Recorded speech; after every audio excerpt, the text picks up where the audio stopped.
기도하겠습니다. 하나님 감사합니다. 새로운 날 새 아침을 선물로 허락하신 것을 감사드립니다. 오늘도 하루를 시작하기 전에 하나님과 먼저 교제하며 하루를 출발하오니 하루 종일 우리와 동행하여 주옵시고 은혜와 평강이 넘치는 복된 하루를 살게 하여 주시옵소서. 마음속에 부정적인 생각, 미움, 시기, 질투 다 떠나가게 하시고 걱정, 근심, 염려가 다 사라지게 하시고 하나님 은혜 가운데 승리하는 복된 하루를 살게 하여 주시옵소서. 우리 기도에 응답해 주실 줄 믿사옵고 예수 그리스도의 이름으로 기도 올리옵나이다. 아멘. 오늘 말씀은 마태복음 13장 44절 말씀입니다. 천국은 마치 밭에 감추인 보화와 같으니 사람이 이를 발견한 후 숨겨두고 기뻐하여 돌아가서 자기의 소유를 다 팔아 그 밭을 샀느니라. 아멘. 오늘 말씀은 마태복음 13장 44절 말씀으로 천국 두 번째, 모습은 없고 특성만 있을 뿐이라는 제목의 말씀을 함께 나누고 기도하는 시간을 갖겠습니다. 세상에서 보석을 수집하는 것이 유일한 낙이었던 한 구두쇠 노인의 이야기가 있습니다. 이 노인은 평생 모은 돈으로 가장 크고 아름다운 순금 벽돌을 하나 만들어서 천국에 가야 되겠다 하고 결심했습니다. 마침내 노인이 천국 문 앞에 도착할 때에 베드로가 그에게 손에 든 것이 무엇입니까? 라고 물었어요. 이 노인이 자랑스럽게 순금 벽돌을 딱 내미니까 베드로가 어리둥절한 표현으로 이렇게 말합니다. 아니 어르신, 왜 도로 포장용 벽돌을 뭐 하려고 무겁게 여기까지 가지고 오셨습니까? 천국 중국집에서 짜장면 먹은 장로님 이야기 예전에 말씀드린 적이 있는데 다시 한번 말씀드립니다. 어느 장로님이 천국에 갔는데 예수님께서 그를 기쁘게 맞아주시면서 천국 중국집, 천국 반점으로 데려가셨습니다. 의자에 앉아 있는데 저쪽 자리에 보니까 아는 정집사님이 팔보채와 탕수육과 유산슬을 먹고 있었습니다. 이야, 저 정집사가 저렇게 팔보채, 탕수육, 유산슬을 먹을 정도면 나는 믿음이 더 좋았으니까 그 이상의 초호화 요리를 주님께서 코스로 시켜주겠구만 하고 기대가 부풀어 있는데 예수님은 겨우 짜장면 한 그릇, 곱빼기도 아니고 일반 짜장면 한 그릇을 시켜주시는 겁니다. 이상하게 여긴 장로님이 주님께 컴플레인을 합니다. 아니 예수님, 전 평생 교회에서 충성하고 헌신했습니다. 저기 정집사는 팔보채, 탕수육, 유산슬을 주시면서 저는 왜 겨우 짜장면 하나입니까? 하고 물었더니 예수님이 말씀하십니다. 이 장로야, 그런 소리 하지 말아라. 너네 교회 담임 목사는 지금 짜장면 배달 나갔으니까 밥도 못 먹고 나갔으니까 아무 소리 하지 말고 먹어라 했다는 거예요. 여러분, 천국과 관련된 이 두 가지 이야기의 공통점이 뭘까요? 우리들이 생각하고 기대하는 천국은 주로 눈에 보이는 뭔가 화려하고 아주 삐까뻔쩍한 곳 혹은 아주 호화롭게 차려진 최고급 음식을 대접받는 그런 곳이 천국이다. 우리들이 그렇게 생각한다는 거예요. 여러분, 천국이 과연 그런 곳일까요? 화려하고 풍요롭고 끝없이 아름답고 끝없이 부족함이 없는 어마어마한 곳이 천국일까요? 아주 오래전에 한 46년 전에 천국에 직접 다녀온 사람이 있어요. 미국에서 큰 교회 목사로 소개된 펄시 콜레라고 하는 사람이 있습니다. 그림 보이시죠? 사진. 조용기 목사님의 소개로 유명한 간증자가 되었습니다. 한국에서. 내가 본 천국이라는 책을 써가지고 선풍적인 인기를 끌었는데 그 책에서 펄시 콜레는 천국은 황금길과 보석으로 아주 싹 덮인 성과 같다 이렇게 표현을 했습니다. 내가 직접 봤다 그렇게 표현을 했습니다. 그런데요, 결국에는 그의 여비서가 진실을 폭로하게 됩니다. 펄시 콜레는 성경에 먼지가 쌓일 정도로 아예 성경을 읽지 않는 사람이었고요. 몇천 명 모인다고 하는 교회는 처음부터 존재하지를 않았습니다. 주일 예배도 안 드리는 사람이었다는 거예요. 한국에서 워낙 간증 집회가 잘 되다 보니까 인기를 많이 얻다 보니까 아주 그냥 웃기는 해프닝으로 다 끝나고 말았다는 겁니다. 여러분, 메리 백스터라고 하는 여성도 있습니다. 들어보셨어요? 이 사람은요, 천국은 정말 있습니다 라는 제목의 책으로 알려져 있는데, 그 책에 보면은 나름 성경적으로 접근을 하면서 진지한 전도의 메시지를 담으려고 애를 쓰기는 했습니다. 그런데 성경과 맞지 않는 너무나 주관적인 체험이 주를 이루면서 결국 신빙성을 잃고 말았는데, 그녀는 천국을 직접 보았다고 하면서 천사들이 큰 날개를 지녔다고 증언을 했고요. 헌금 시간에 천사들이 지금 각 사람의 마음 자세를 기록하고 있다, 그런 말을 했고, 천국의 예수님 모습은 어깨까지 내려오는 긴 머리였다. 여러분, 약간 조금 냄새가 나지 않습니까? 지옥에도 갔었는데 아주 아기들은 지옥에 한 명도 없었다. 철이 들기 전에 아이들은 모두 천국으로 가기 때문이다. 이런 얘기를 했습니다. 약간 아리송해요. 한국의 2단 교리 집합소인 큰 무슨 교회가 자랑하는 손 무슨 여전도사님이 있는데, 초등학교 5학년 때 몇몇 아이들과 함께 천국과 지옥을 직접 보고 와서 그림을 그렸다고 합니다. 그때 그린 그림이 이 그림이에요. 여러분, 어떻습니까? 이 손전도사는 지옥에 끓는 기름 가마에 사람들이 튀겨지는데 얼마나 뜨거운지 어떤 엄마는 자기 자식 아기를 밟고 올라갈 정도다 하고 끔찍했다, 이렇게 이야기를 했습니다. 여러분, 천국이 과연 어떤 곳일까요? 이렇게 직접 가봤다는 사람들의 말 맞을까요? 환상으로 보았던지 꿈에서 보았던지 우리가 생각하는 천국은 너무나 개인적이고 주관적이고 신뢰할 수가 없다, 신뢰하기가 어렵다 하는 사실을 우리는 인정해야 됩니다. 어느 날 오리 한 마리가요, 열심히 진흙 속에서 미꾸라지를 잡아먹고 있었어요. 그런데 갑자기 백조가 우아하게 하늘로 날아올라 가다가 오리를 보면서 이런 말을 했습니다. 오리야, 나 지금 천국에 가는데 같이 가지 않을래? 그랬더니 오리가 물어봅니다. 천국에 뭐가 있는데? 백조는 천국에는 별별 것이 다 있을 거라고 그렇게 말해 주었습니다. 오리가 다시 물어요. 거기 혹시 미꾸라지도 있냐? 곰곰이 생각하던 백조가 답을 이렇게 합니다. 글쎄, 미꾸라지는 없을 것 같은데. 그랬더니 오리가 다시 머리를 진흙 속에 쳐박으면서 니나 가라 천국 했다는 거예요. 여러분, 예수님을 믿는 우리는 모두 천국을 바라보고 소망하면서 살고 있습니다. 그렇지 않습니까? 천국은 분명 멋지고 아름다운 곳일 것임이 아주 분명합니다. 그런데 천국에 갔다 왔다고 간증하는 사람들의 말처럼 정말 천국은 그렇게 물질적으로 눈에 보기에 풍요하고 화려하고 아름답고 그런 곳이기만 할까요? 성경에는 천국에 대한 이야기가 참 여러 군데 등장합니다. 예수님도 천국 복음을 전파하러 오셨다고 했습니다. 그런데 희한하게도 천국을 안내하는 이 성경책 속에 천국의 구체적인 모습은 거의 등장하고 있지 않다는 사실을 우리는 눈여겨봐야 됩니다. 관광 안내 책자를 보면은요, 그 지역의 유명한 관광 명소, 문화재, 특산물이 자세히 나오잖아요. 그런데 천국 안내서인 이 성경에는 구체적인 천국의 모습들이 거의 보이지를 않는다는 거예요.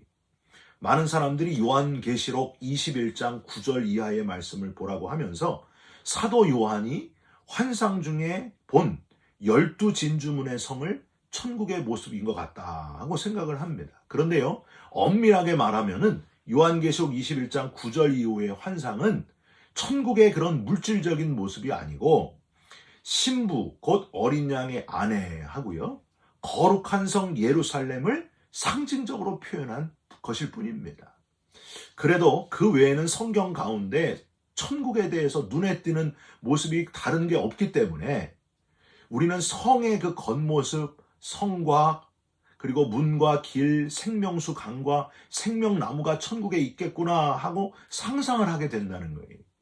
천국에 대한 구체적인 모습을 성경에서 거의 찾아볼 수 없는 우리는 예수님께서 직접 가르쳐 주신 천국, 이른바 천국 비유장이라고 하는 마태복음 13장에 주목할 필요가 있습니다.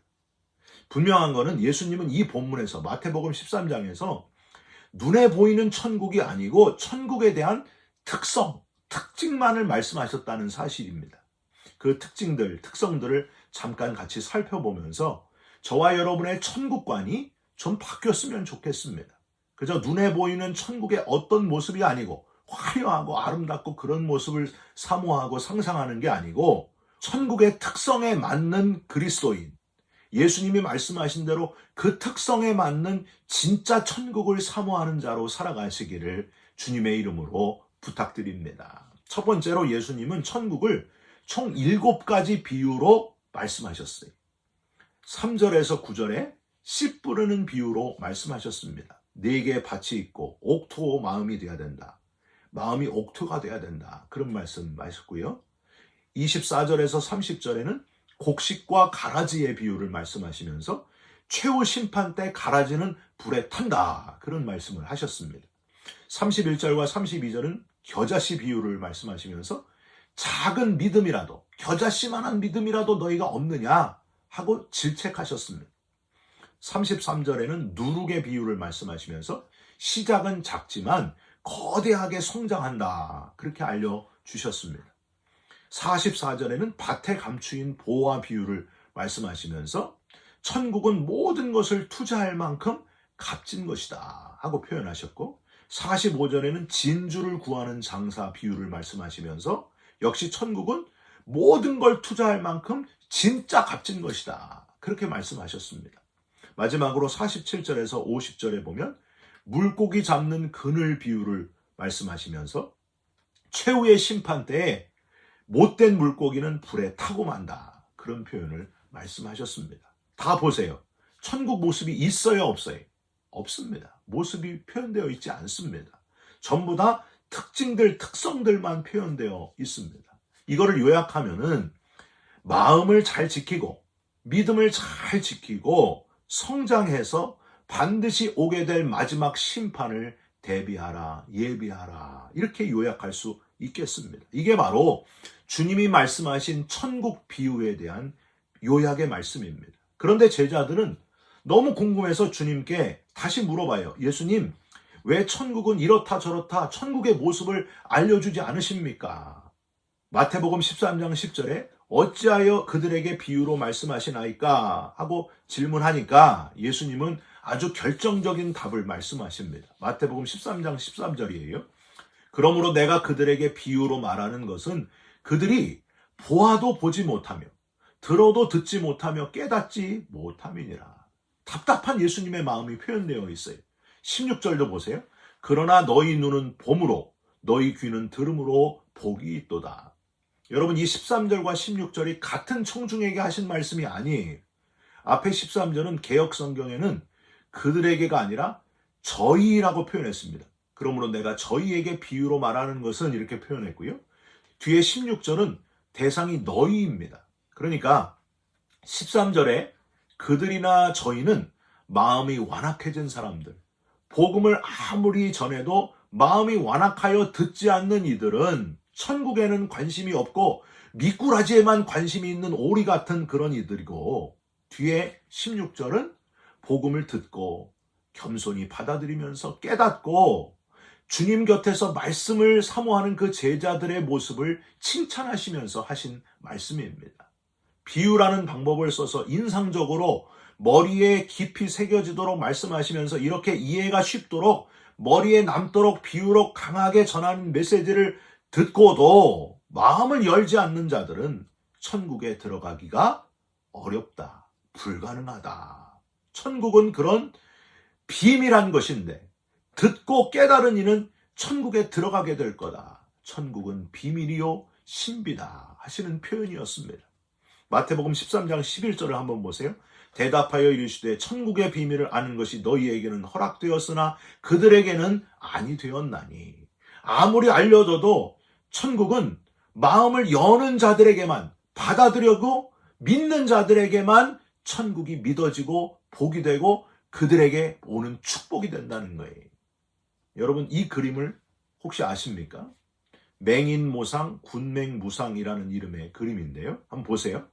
쉽게 말하면은 장님이 코끼리를 만지듯 어떤 장님은 코끼리를 만지면서 나무 토막이라고 생각을 하고 어떤 장님은 돌이라고 생각을 하고 어떤 사람은 키라고 어떤 사람은 코끼리를 무라고 이렇게 느끼는데 장님은 다 알 수는 없지만 만져볼 수 있기 때문에 분명히 존재하는 것임을 깨닫고 그 크기와 높이는 상상할 수가 없다는 것. 오늘 이 그림에서 느껴지지 않습니까? 마음을 열고 느끼니까 믿고 꽉 붙들고 살게 되면은 어느 순간 두 눈을 뜨게 될 그날, 분명히 밝히 보게 될 그날이 분명히 온다는 거예요. 믿으면 온다는 거예요. 여러분, 얼마나 감사한 일입니까? 천국의 비밀을 완벽하게는 다 몰라도 듣고 알게 되었고 느끼게 되었다는 사실이에요. 저와 여러분들이 그렇게 됐다는 겁니다. 주님의 말씀을 되새기시면서 천국의 비밀을 끝까지 소유한 자로 계속해서 살아가시면서 결국에는 그 천국에 넉넉히 들어갈 자, 저와 여러분들이 바로 그런 그리스도인들이 되시기를 주님의 이름으로 부탁드립니다. 거기서 기쁘고 즐거운 집에서 거기서 영원히 영광에 살겠네 하는 찬송가 가사처럼 거기서 영원히 살게 될 것을 믿고 준비하면서 살아가는 저와 여러분들이 꼭 되시기를 주님의 이름으로 부탁드립니다. 두 번째로, 우리는 예수님 외에 천국에 대해서 아주 분명했던 사람을 한 사람 주목해 볼 필요가 있습니다. 누굴까요? 직접 천국을 경험했던 가장 확실한 사람, 사도 바울입니다. 여러분, 바울은 실제로 천국에 갔다 온 체험이 있었고요. 그 사실이 성경에 정확하게 기록되어 있습니다. 앞에서 말씀드린 펄시 콜레나 메리 맥스터, 손 전도사하고는 아주 차원이 달라요. 바울은 자기가 몸 안에 있었는지 몸 밖에 있었는지는 모르지만 하나님께 이끌려서 셋째 하늘과 낙원에 가보았다 하고 고백을 합니다. 고린도후서 12장 2절부터 4절을 한번 보세요. 내가 그리스도 안에 있는 한 사람을 아노니 그는 14년 전에 셋째 하늘에 이끌려 간 자라. 그가 몸 안에 있었는지 몸 밖에 있었는지 나는 모르거니와 하나님은 아시느니라. 내가 이런 사람을 아노니 그가 몸 안에 있었는지 몸 밖에 있었는지 나는 모르거니와 하나님은 아시느니라. 그가 낙원으로 이끌려 가서 말로 표현할 수 없는 말을 들었으니 사람이 가히 이르지 못할 말이로다. 천국에 다녀온 것이 분명히 확실한 바울은 펄시 콜레나 메리 맥스터나 손 전도사하고는 다르게 천국에 대한 고백을 이렇게 하고 있습니다. 고린도후서 12장 1절이에요. 무익하나마 내가 부득불 자랑하노니 주의 환상과 계시를 말하리라. 천국에 대한 체험을 뭐라고 했어요? 무익한 것이라고 했습니다. 정말 필요한 것이었으면 무익한 것이라고 하지는 않았을 거예요. 그 이유가 고린도후서 12장 6절에 나와 있습니다. 내가 만일 자랑하고자 하여도 어리석은 자가 되지 아니할 것은 내가 참말을 함이라. 그러나 누가 나를 보는 바와 내게 듣는 바에 지나치게 생각할까 두려워하여 그만두노라.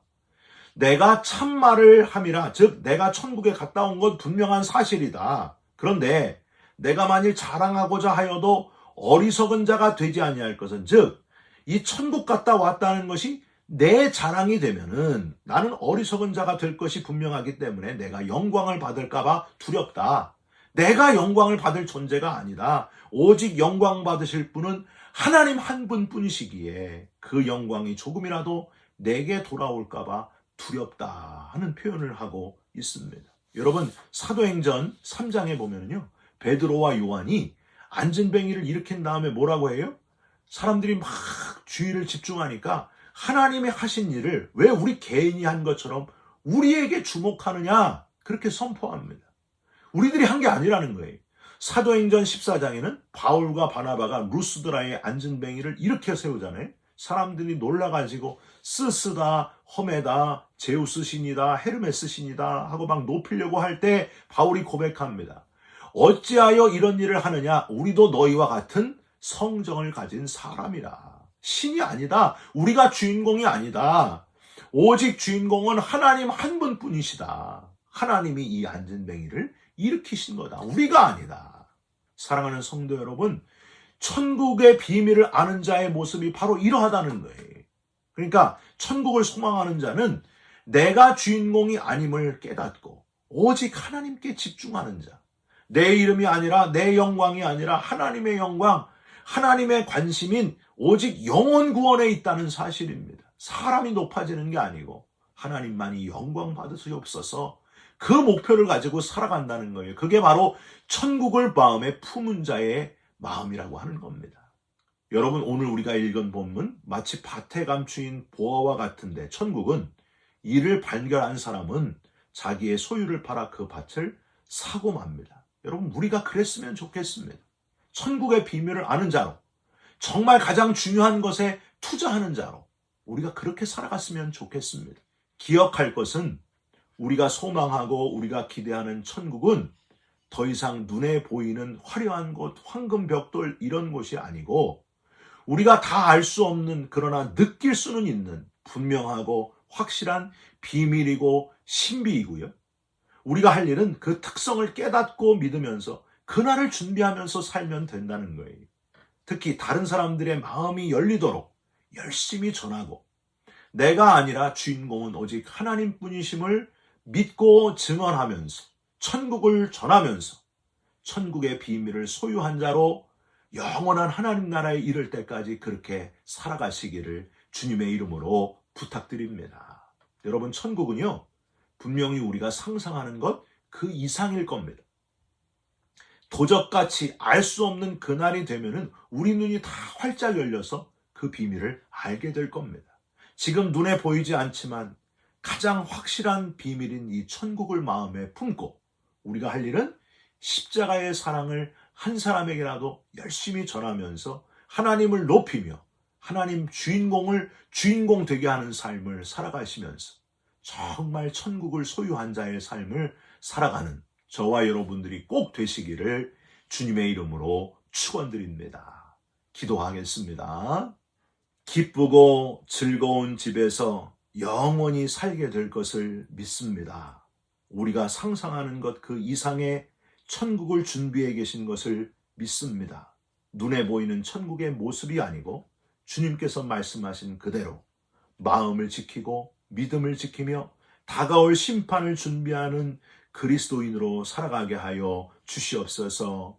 천국을 실제로 경험한 사도 바울처럼 우리에게 확신을 주시고, 내가 아닌 오직 하나님의 영광을 위하여 내 영광이 아닌 하나님의 영광을 소망하면서 그렇게 살게 하여 주시옵소서.